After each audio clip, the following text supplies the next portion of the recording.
The merch possibilities with sharts is endless.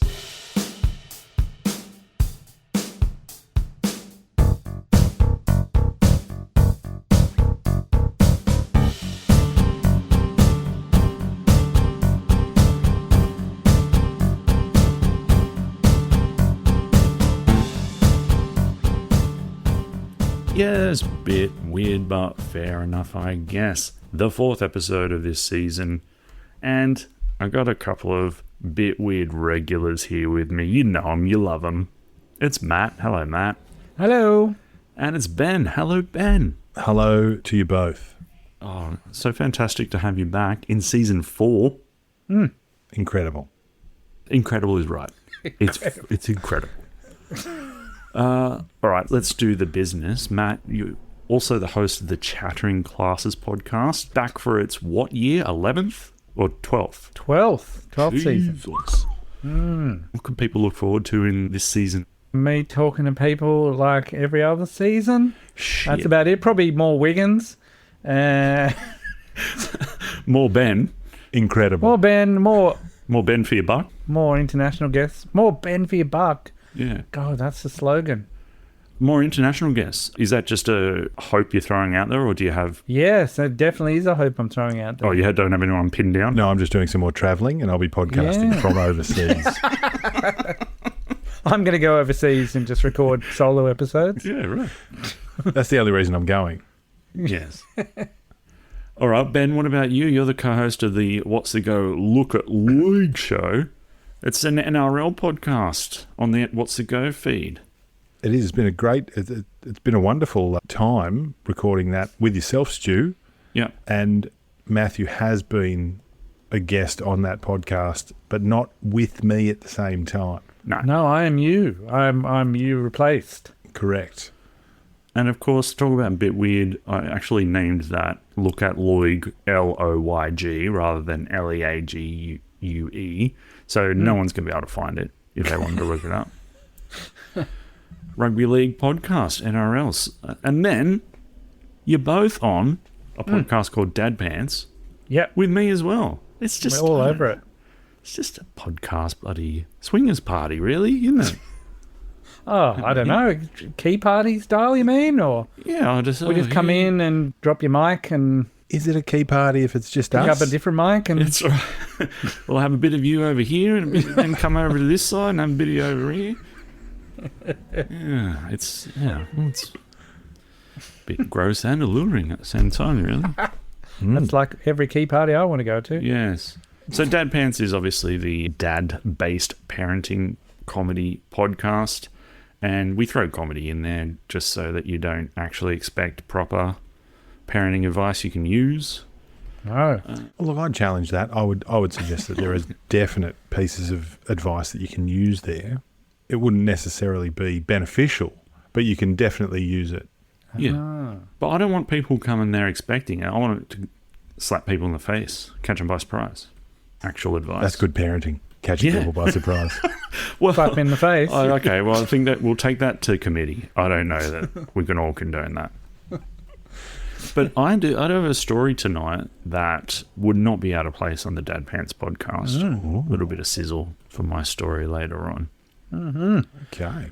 But what we do first here on the Bit Weird podcast is a weird law. And I've actually got 2 for you. They're quite short, but sweet. In Spain, building sandcastles on the beach is illegal. So you can get fined building a sandcastle on the beach in various parts of Spain. Now, what that made me think of was we've talked before on this podcast about in Portugal not being able to wee in the ocean. Yeah, not allowed to wee in the ocean, that's right. Which I wonder if this is associated, this law, because they don't want people... There might be urinary infections, urinary so like seepage. the current. You mean the current's coming north to south, Portugal? That's right. So you can? Sand is soaked in the stuff from Portugal. And then people in there building sandcastles out of it. They've got piss mortar for their sandcastles. It's probably... How does urine affect mortar? I'm not a scientist, so... I'm I guessing it's wouldn't not think over great. time. Definitely over time. Yeah. Yeah. Like it's good early on, but then 3 or 4 years down the track, down come your walls. Of your sandcastle. Yeah, 4-year-old sandcastles. Yep. Oh, yeah, that's They're impressive. solid for that 3-4 years. Yeah. Well, here's another one for you. In Switzerland, flushing the toilet after 10 p.m. is prohibited due to noise pollution concerns. Hang on, what about the actual pollution that's in your toilet after 10 o'clock? That's what I thought we might discuss. So what's worse? Right? In terms of obnoxious things. A bit of noise from a bit of water flushing? Or, I mean, if you're turning after 10, there's nothing... I think tomorrow's parenting surprise in the bottom of the toilet is worse than flushing at 11:57 p.m. Well, I don't understand, like, are the toilets particularly noisy? Are they old pipes and they rattle? Yeah. Like, Good question. I guess so. Or the apartments built that close together that someone's head is 50 centimetres through a wall from toilets. But what I was thinking was, like the kind of turds you'd be doing after 10, right, are not the kind of Not turds healthy. you want to leave in there overnight. No. So They're not breaking down within that 12-hour period or 8-hour period. do they want you to hold on? Like, just don't go. Like, that's not good for you. Wilson Phillips style. Maybe they could. I mean, isn't that what that song was about? I got confused. Let's just hold on for one more day. They could star in the public service announcement that the Swiss government make. Yeah. I know that there's pain. That's the first line, isn't it? Hold on for one more day Yeah. to break free from the chains. That's perfect. Well, the chain's obviously attached to the cistern that you pull down. Yeah. That's right. Yeah. Oh, that makes sense. Oh, I can't agree with that as a law. I'm sure a few moments of noise is not as bad as what could be sitting in there waiting for an unsuspecting person in the morning. And more importantly, like, what time in the morning can you flush? Like, Great point. like what like, so 10 o'clock at night, too noisy, 5 in the morning is okay? Like, I'd rather you Not be noisy flushing enough. at 10 at night Yeah, Yes. than waking me up at 5 with you. I don't understand. that's But right. also, gentlemen, what we're not thinking about here is that if we don't flush after 10, then we get the Wilson Phillips advertising campaign. But if people are just flushing willy-nilly, then that's of no use to anyone. So think about that Well, before we start pointing fingers. Well, I will. Is the Swiss government thinking about it before pointing at bowls and wagging the fingers? Yep. To Matt's point, do people have to set shit alarms in the morning Yeah. to wake up and flush The it flush down alarm, yeah. and before the rest of the family gets up? Or is it just like a whole community, like, 501 or whatever, just all around 501? Switzerland is just the sound of a flushing toilet? Across Zurich? How many toilets do they have in their homes? Because if you have a large family and everyone's shitting, if everyone's setting a shit alarm at 1 minute past 5, then you've got a lineup, there's going to be accidents. You mean a line-up to use the toilet? Yeah. Well, I just mean a line-up, like the alarm goes off so you can flush the toilet. It's been sitting in there all night. Yeah, it's just But you want to get rid of it before all the family has to get up and deal with it. But if we're also taking the advice of Wilson Phillips, then we're not actually going to the toilet, we're holding on. Yeah. Well, they're going to have to change the lyrics. Hold on for at least 8 more hours. Yeah, hold on, until 5 Hang on o'clock. a second. That's no. Yeah, maybe it's based on like dawn, like sunrise. So it's just changeable throughout the year. Okay. So middle of winter might be trickier. Yeah. People Be get later, carted but- off at daylight savings time. Yep. That's right. Just I'm getting confused now. Oh no, I've got to wait another hour. Oh, So what it's is the horrible. actual charge? Noise pollution. So you flush the toilet at 7 Yep. minutes past 10, and then all of a sudden, Yeah. Excuse me. excuse me, Mr. Nordstrom, you have Nice. No, it's from Swedish. Yeah. On holidays. Yeah. Yeah, It's not far. I do. I quite like coming to Switzerland for my holidays. There's an umlaut in there somewhere, I'm sure. Yeah, you're right. Excuse me, Mr. Nordstrom. We've been told that you have been doing some late night flushing. Is that correct? Late night flushing. Well, I What is wouldn't the call charge? it late night. It's 10:07. It's 10:07. I've just, had a big meal. As you're fully aware, the cutoff time is 10 p.m. Well, actually, I'm not Right. fully aware. I'm from Sweden. Yeah. So while you're here, what time can I flush the toilet in the morning? I'm glad you're Well- here. We've been having this discussion, and I that's- need some official.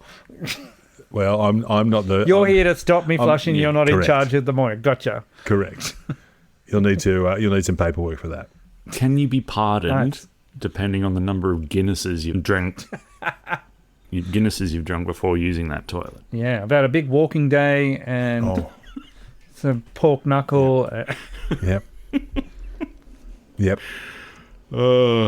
Yeah. All right. But I put these things out there because they're amusing. But that's going to help someone who might listen to this podcast one day. Yeah, it's bringing up more questions, isn't it? Because after 10 o'clock drop is usually a surprise. Like it's Yeah, that's what I said at the start. It shouldn't be happening, and if it is happening, it's not good news. no, but I welcome it before Oh, bed. I'd much rather It's a go to nice- bed it's a empty surprise. Then Yeah, you go to bed full. It's rare, but it's a nice surprise to be like, oh, well, I'll sleep well now. But no, I won't. I'll just be sitting there thinking about it, sitting there in the bowl waiting until 5:01. Yeah, how are you meant to sleep knowing it's in there? Yeah. Just waking up like it's a flight. Like, oh, is it 5:01 yet? No, it's only 2 o'clock. All right, go back to sleep. But I can't sleep. The stench. Yeah. Hear Yeah. the occasional gurgling through the night. Yeah, just What is happening in there? There's another title. Occasional gurgling. Nighttime gurglings. Let's get into our stories. You would like to go first, Ben? Well, I would, but just for a very slim sort of attachment to the story that we've just told. How slim? How flushable? So I just, on previous episodes of this show, I like to talk about like weird stuff in sports, Yeah. right? So I've got a very small, I've got a bit of a tidbit that actually attaches to what we've just spoken Right. about. It's the I wanna nexus talk of about sport and lavatories, is it? Indeed. And I want to talk about a baseball player who never actually made the major leagues, but spent quite a lot of time in the minor leagues, so just underneath, basically AAA, I think they call it, which is just underneath the major leagues. Right. And this gentleman's name is Steve Schartz. thank you. That's right in the wheelhouse of bit weird. Name's a Yeah. bit weird. That's also fair enough. Well, Yeah. and look, it aligns to what we were talking about, but also the disappointment of all major league fans of not having someone by the surname of Schartz to cheer for. Yeah. Or I was looking at some stuff this afternoon, like the merch possibilities Oh, with Schartz yeah.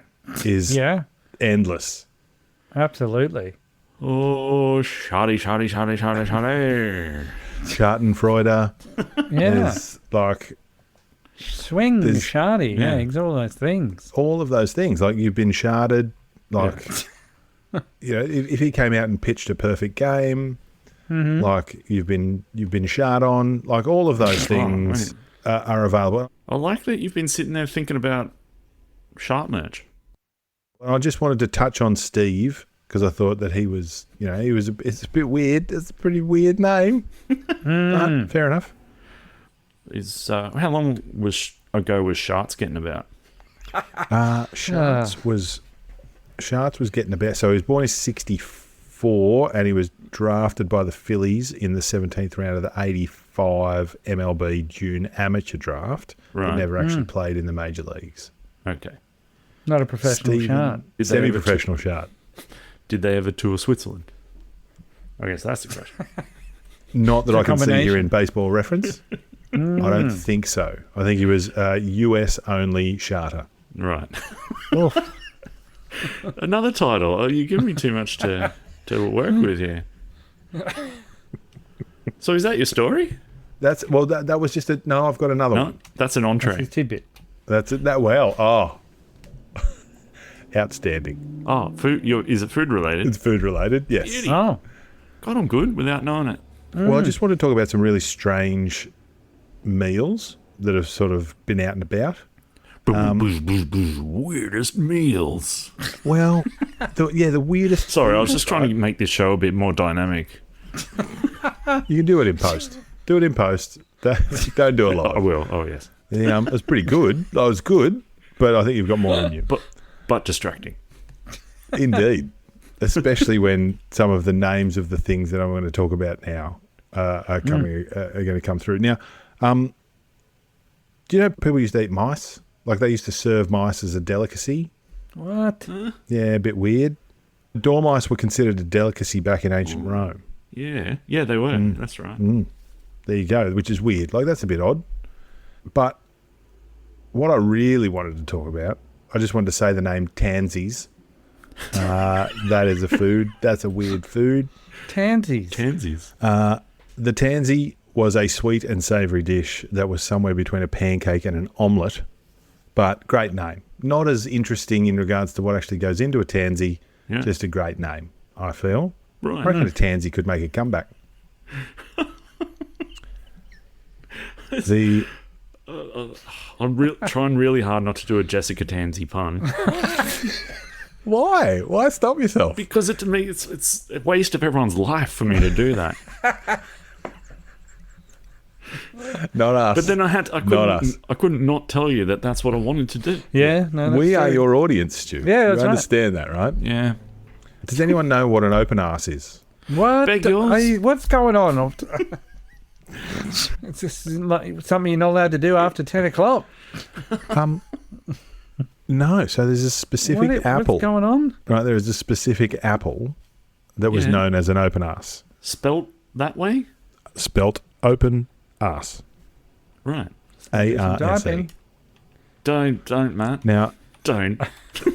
Now it's Is just that going to send me. Now- It's going to send me the new Apple Yeah, product. correct. It's not going to be Yeah. some Yeah. AI generated the thing. open Okay. arse. The Apple open arse 17. Is that your work computer? Please make sure to type it in there. Now, open arses were commonly consumed. Ben. Were a commonly consumed apple in the Middle Ages. Right. I'm not just doing this because I want to say open arse. All right? Well, you just said open arses were commonly consumed. That cannot be the title. Now, looking like a slightly more withered russet apple when viewed from the side. Only when viewed from the side. Wasn't he a baseball player as well? Russet Apple. Yeah, he was a good Yeah. player. No, Withered Russell. The I'm going to stop interrupting. The apple got its rather vulgar nickname from the appearance of its underside.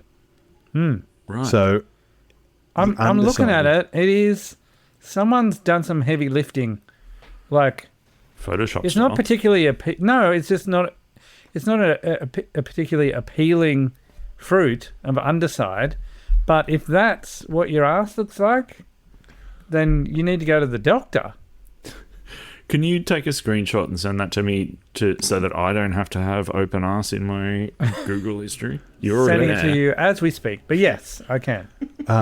The calluses, those little tightly packed puckered bits at the bottom of an apple, What is are going very on? large and spread apart on an open arse, giving the underside of the apple a distinctly anus-like appearance. I'm very concerned about the person's making that link.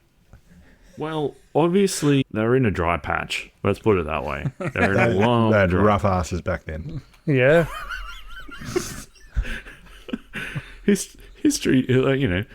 The evolution of culture and societies really smooth the ass out a lot. The invention of like sheeted toilet paper really helped. Yep. Lord. Oh, All right, I have one more. I have one more to touch on. All right. Oh, Wiggins. Sorry. Now, this one's called the cockentrice. Have you guys heard of the cockentrice? Matthew, do you want the spelling? Maybe Stu should No, type I this won't in. look that one up. That's fine. Okay. It sounds like an English dish, potentially. Close? So, Stu, you are very good at this game.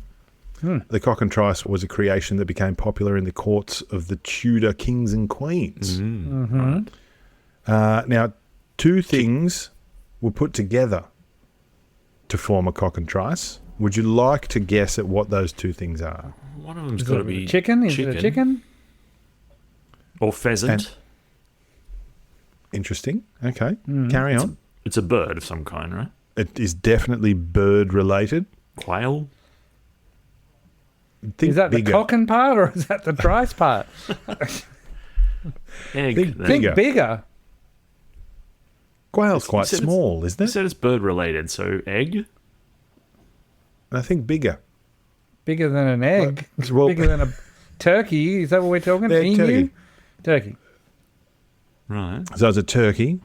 Is it like a turducken, except it's just a turkey inside a turkey inside a turkey? Now, it's two things sewn together. So it's the top half of a turkey sewn to the bottom half of a pig, and then they would switch them around and put the top half, like put the head of the pig onto the bottom of the turkey, and then stick them onto a rotisserie, and then cook them and then serve them to the kings and queens of the Tudors. Stu, didn't dare. If you're about to ask why would you do that, you're not welcome here. That sounds amazing. No, the question I was going to ask is, what does that do for flavour exactly? I mean, I'm beyond asking why humans do ridiculous and cruel Yeah, things. that's true. Yeah. I'm wondering what practical effect that has on the flavour of what you're eating there. More importantly, how big is the turkey versus how small is the pig? Yeah, That's a very great good. question. That's a great question. I don't have any pictures because I think a lot of it would just be, it'd just be drawn really, and they Drawn, could just yeah, be that's drawing right. whatever the hell they want. Yeah. I'm concerned that there's like a little baby turkey with a big sow up the top, crushing the legs. God. More. Well, I mean, do you have more on this story? Because I have a hypothetical question for you. Oh, I don't really have a hell of a lot more. What more can you apart say? from- They sewed one Yeah. bit of an animal to another bit of an animal. And So, cooked what it. would you prefer? If you had to choose, would you prefer the top half of the turkey with the bottom half of the pig, or the top half of the pig with the bottom half of the turkey? You I would eating the prefer whole- the top half of the turkey with the bottom half of the pig. You eating the whole thing. Yeah, there's too much head work going on with the pig up the top. With the pig, yeah. But the turkey's legs are good. Thigh. Turkey's Yeah. dry. Take the breast up top, though. Turkey's dry. What are you talking about? There's a whole pig there to eat. The Why are we turkey, even having this discussion? the turkey breast is getting drowned in pig fat, though, in the cooking process, surely. Well, I guess it's on a spit, isn't it? Yeah. Far out. Okay.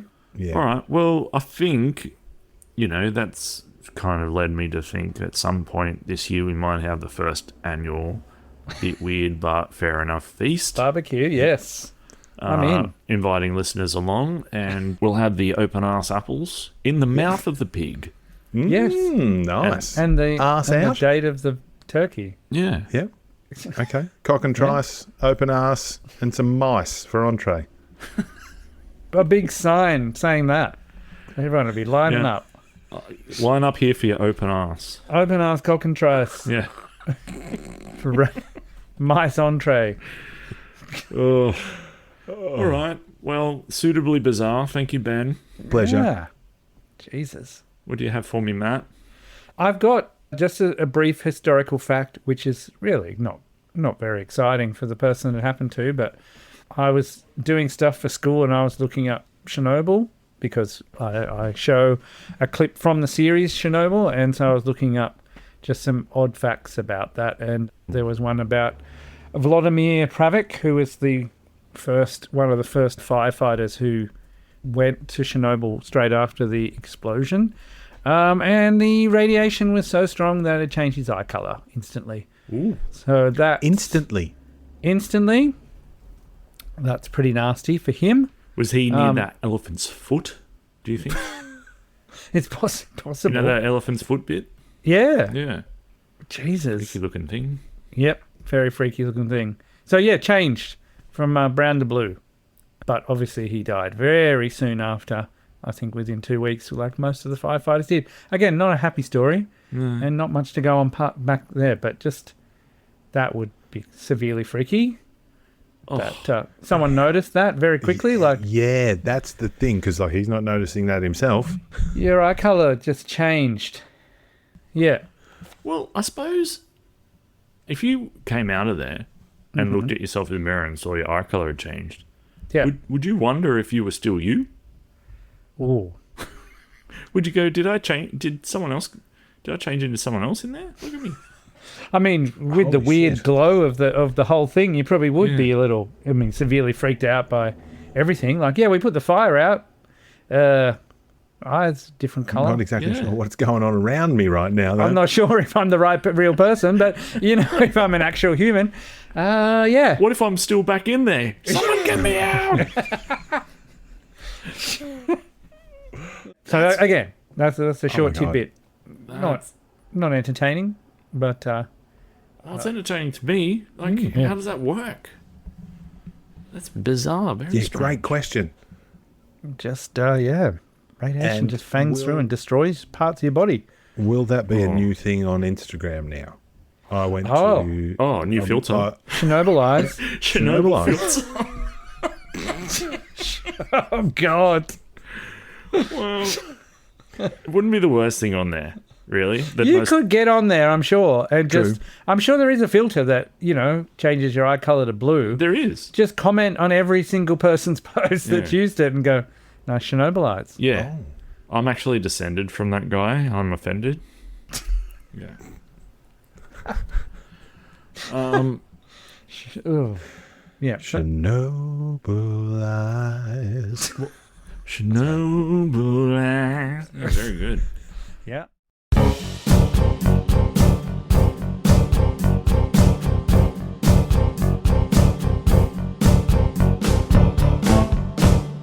All right. This story is called A Strange Rainfall of Flesh. I'm in. The Kentucky Meat Shower. Oh yeah. Have you heard of this? I have heard of the Kentucky meat shower. Right. So in the small town of Olympia Springs in Kentucky, that was the site of one of the most bizarre and unsettling phenomena in American history, meat falling from the sky. Referred to ever since as the Kentucky Meat Shower, this strange event has remained a source of curiosity, debate, and folklore for nearly 150 years. So March 3, 1876, Mrs. Crouch was outside making soap in her yard. Yay, old times. Yeah, let's just think about that for a second before we move Most on. stories started that way. Making What were your- you doing at the time? Making soap? Making soap. Making soap. It was Or Tuesday. Yeah, or whittling or making soap. They're the two Yeah, that's options. Yeah. Just Tyler Durden. It's a reference. Yeah, 1876, Tyler Durden, Mrs. Crouch, Yep. in her yard, In a yard, yeah. talking to her other self. Yep. The weather was fine, clear skies, no clouds. And then suddenly, what appeared to be chunks of meat began falling from the sky, Yeah. splattering the ground, hitting the Oh. fence Hitting the posts. washing. And so on. Yeah. Yeah. So, according to contemporary accounts, some of which featured in the New York Times and the Scientific American, the meat shower covered an area roughly 100 by 50 yards. So, we're probably thinking roughly footy field, kind of, or a bit less than footy Wow. field. Jesus. Pieces of meat ranged in size from small flakes to chunks as large as 3 inches long. Meat flakes. Meat.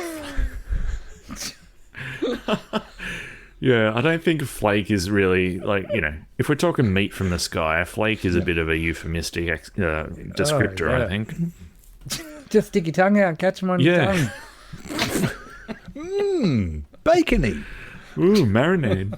Oh, so gross. Mrs. Crouch described the meat as falling like large snowflakes. Neither she nor her husband could explain the phenomenon, and word soon spread beyond the town. There was investigations, or attempted investigations, of what happened. Samples of the mysterious meat were sent to scientists.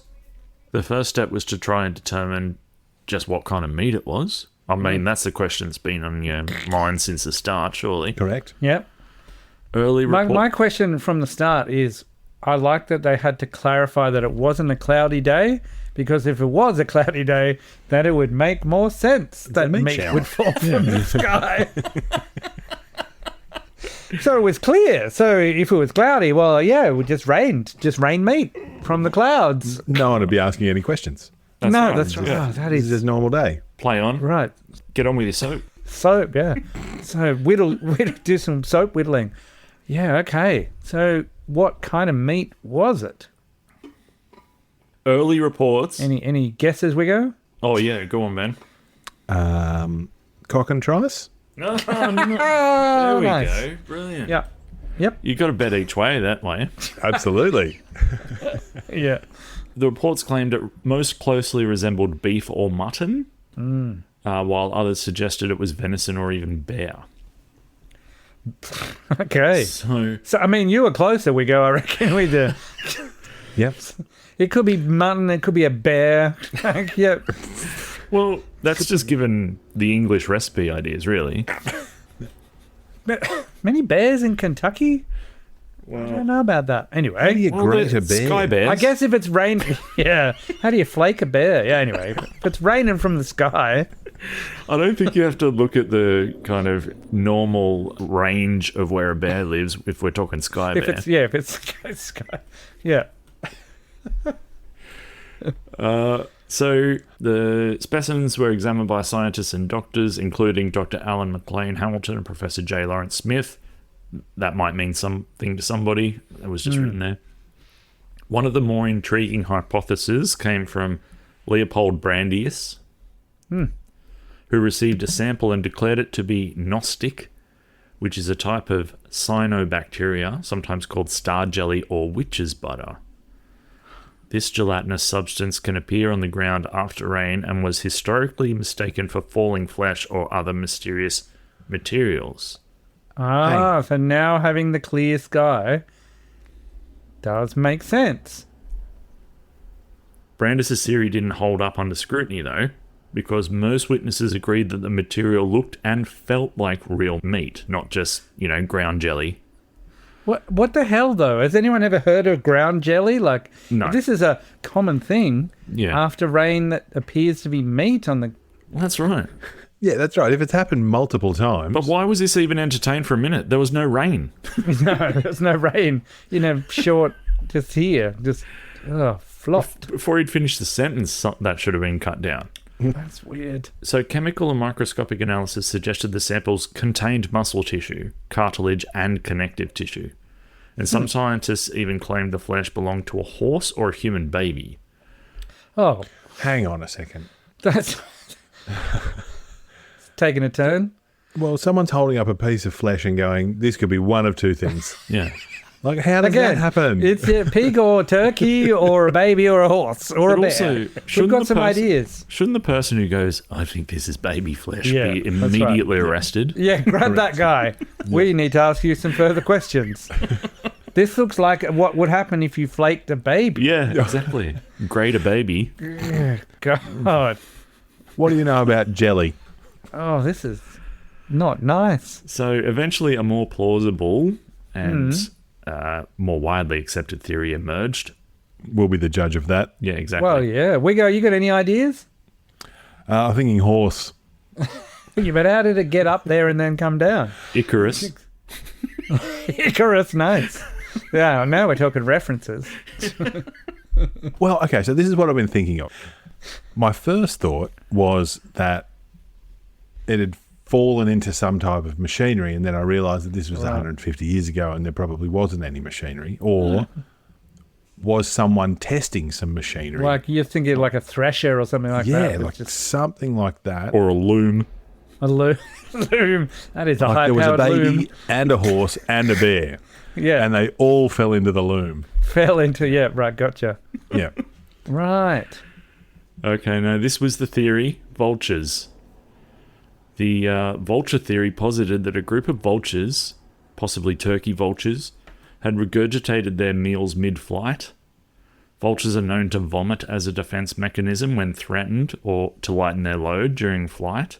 And if a flock of vultures had eaten a large meal and were startled all at once while they were flying across the area, they could have all vomited at once, accounting for the meaty precipitation.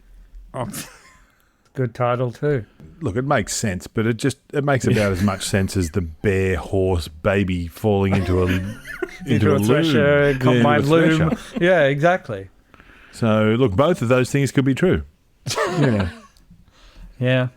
I guess if they ate a horse, there was a dead horse, and they wolfed down an enormous horse and then got startled in flight.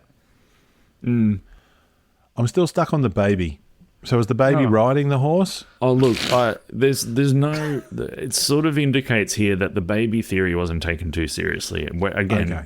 I'll stop it's thinking about probably... it. We're just kind of maybe someone who was kind of on the edge of society in the town. Just wanting to come up with a theory. You always say it's a baby. Can you just give it a rest? What do you think killed these men? A baby. Stop it! Yeah.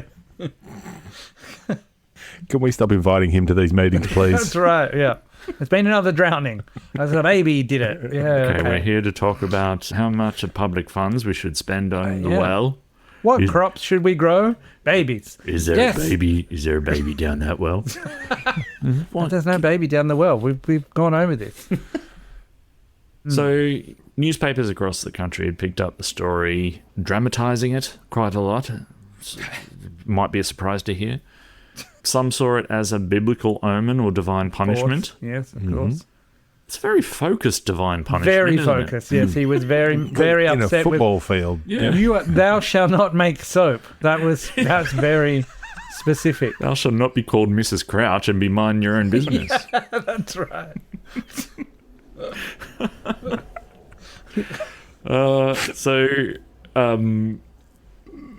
Biblical omen, divine punishment. Some people thought it was a hoax, but many locals stood by what they'd witnessed. It was meat, goddammit, and I don't think they were happy with the vulture theory. Some even tasted the meat.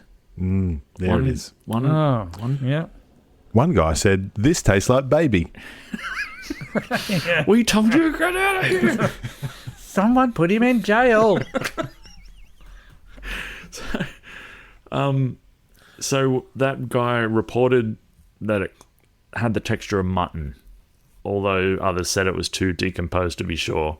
Oh, God. Yeah. I wonder, he probably... This is where you're like, if a vulture had eaten it, then spewed it up, and then you were like, let me have a taste. Yeah, that's what I'm saying. He wants to be anything else other than that, all right? Yeah. He'd be happy with divine meat from the Lord. Yeah. Yeah. Oh, God. The meat was preserved in alcohol by curious collectors, and remains of it were even on display for a long time in scientific collections. So, yeah, it still remains a very unique, unexplained phenomenon. The vulture theory is accepted pretty widely, but not proven, obviously. There's no photos of anything. What I'd like to know is... So no history of, vultures in the area? Well, that's the other thing. It doesn't say whether, were people splattered with meat often from scared vultures in the area? There's got to be precedence, doesn't there? Yeah, to use that as a reasoning. But... Well, I thought, I'm not so good on what's tornado country down in America, but Kentucky would that be? Maybe not. It's Midwest, I guess. Yeah, but so why wouldn't it be equally as likely that maybe a tornado ripped through a butcher's shop somewhere, sucked up a lot of meat high into the atmosphere and plonked it down on Mrs. Crouch? Yeah, I mean that's just as plausible as some startled vultures flying in a very tight formation, getting scared all at once with incredible aim. You'd think, though, they'd say, hey, maybe it was that tornado that came through. I'm looking it up. There are tornadoes in Kentucky. Yeah. How meaty are they? But, yeah, you'd think that would be the first thing. There's no meat tornado. Well, Now we're talking. but okay, That's a title. Well, we're talking theories here, though. we've had 12 beers. Let's go and get a meat tornado. Sounds good. I'm going to have the vulture. We're talking theories here. The reason there might not have been a tornado for a long time. That's probably why they didn't think of it. But if a tornado was powerful enough, could it have sucked the meat up into orbit? Yep. The meat's circling the planet for a long time, disintegrating into flakes, before eventually coming down into the Mrs. Crouch's backyard. It is very, it's very, like, centralized, though, from a tornado. Well, like that's what we know of, right? So Mrs. Crouch was there, and she was able to verify that everything fell in that space. Well, How reliable is Mrs. Crouch, the soapy old bag? great question. She's clean, if not reliable. Very clean, yeah. How much floppy meat fell, like, in the woods? So if floppy meat falls in the woods, No one's is it around. really floppy No meat? one's there to see it. Yeah, right. Yeah. Well, it's good to end on a philosophical note, I think. All right, weird product. Can I tell you a weird product? Please. And honestly, I didn't do this intentionally in terms of trying to keep this episode meat themed, but in 2017, if you were looking for a gift for your mother on Mother's Day, Kentucky Fried Chicken had you covered. The fast food chain revealed a romance novel written by Colonel Sanders Oh, my God. just in time for Mother's Day. What? It was, you can look it up. It's a legit book that you can buy. 96-page Tender Wings of Desire is set in Victorian England.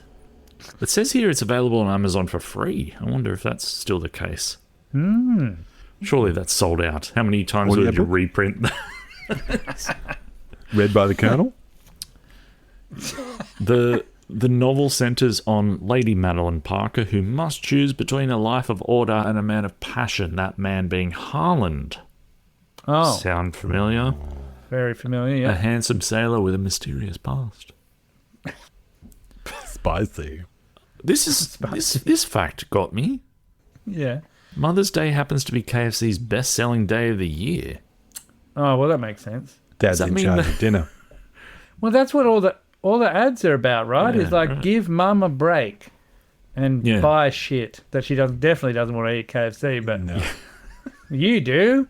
So give her a break and buy stuff. If you take her there, she's got to Take the eat children it. away. Yeah. Maybe we should do that this year. Especially my wife, who's a vegetarian. We all buy our wives KFC for dinner.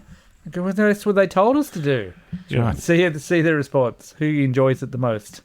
Well, if I can get Tender Wings of Desire for free on Amazon, Oh, I could read it to her we could, while she's eating the KFC. or we could do a special episode of Bit Weird audiobook of the Oh, Tender Wings of Desire. We're not robbing him of revenue.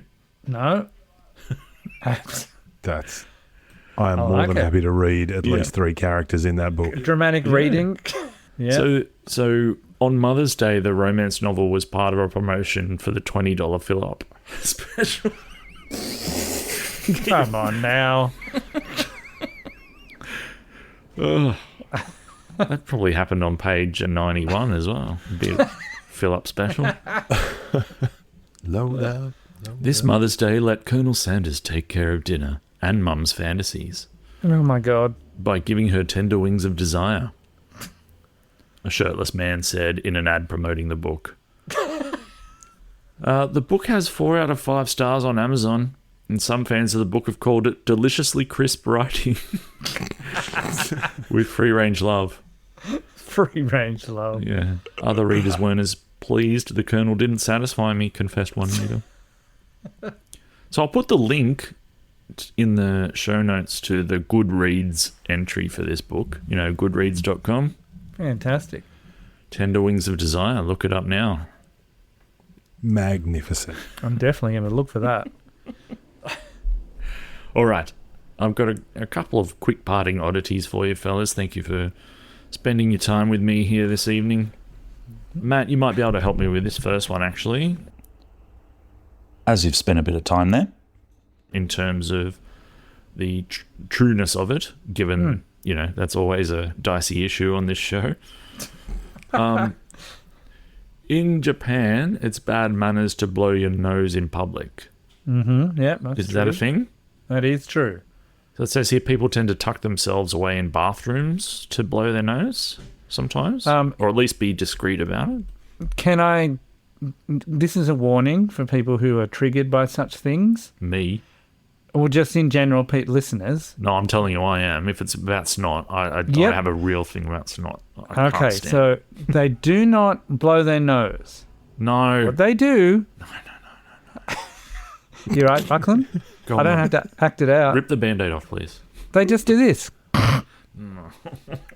So you're in a crowded train in Tokyo with everyone, they're always big mask people anyway, but in cold season, you're in a train where the windows are fogged up because of all the heat inside the carriage, and it's just wall-to-wall people slurping it back up. Oh, Jesus Christ. Because it's impolite to blow your nose. Yeah. Right. Oh, well, it's so much better to do that and let us imagine it sliding back down your throat. Exactly.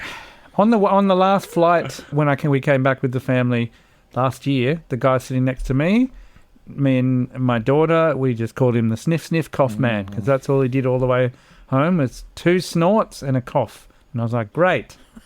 You could just blow your nose, but that's impolite. I've got a real thing about it, and I always manage to sit next to the snottiest person on the train every time I get on. Every time. Gross. Oh. So there you go. Apologies, but that's how they don't blow their nose. So that's all right. The disgust I felt was cancelled out by just having something I've said actually confirmed on this podcast. So there we go. I'm happy about that. Absolutely.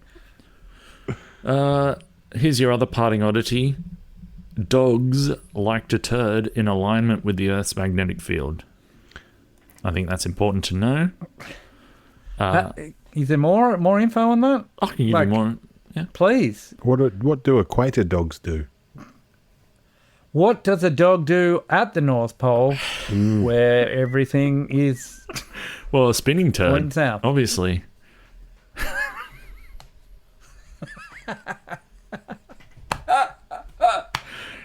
Just like that's pretty good. like a sprinkler. Like the compass, yeah. So No. So dogs tend to align their bodies during defecation with the Earth's magnetic field, particularly the north-south axis, especially when the magnetic field is in a very stable way.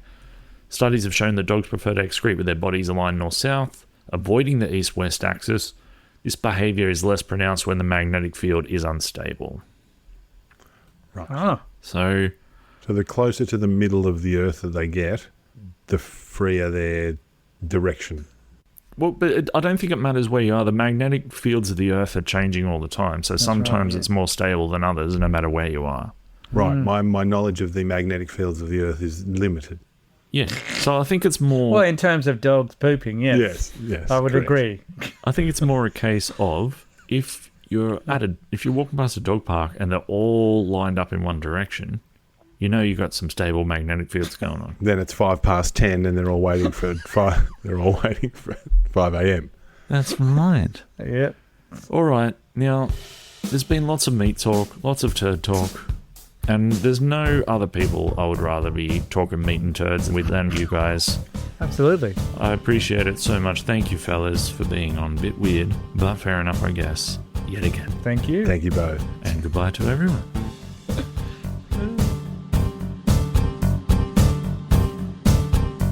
Thanks again to my very good and very old friends Matt and Ben for coming along and talking weird stuff with me. You can catch them on the following podcasts: The Chattering Classes, What's the Go, Look at Loig, Dad Pants, Swinging on the Flippity Flop.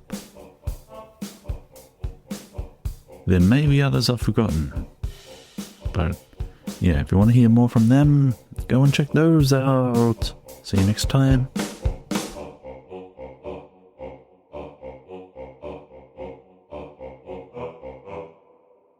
This is an Angry Chimp podcast.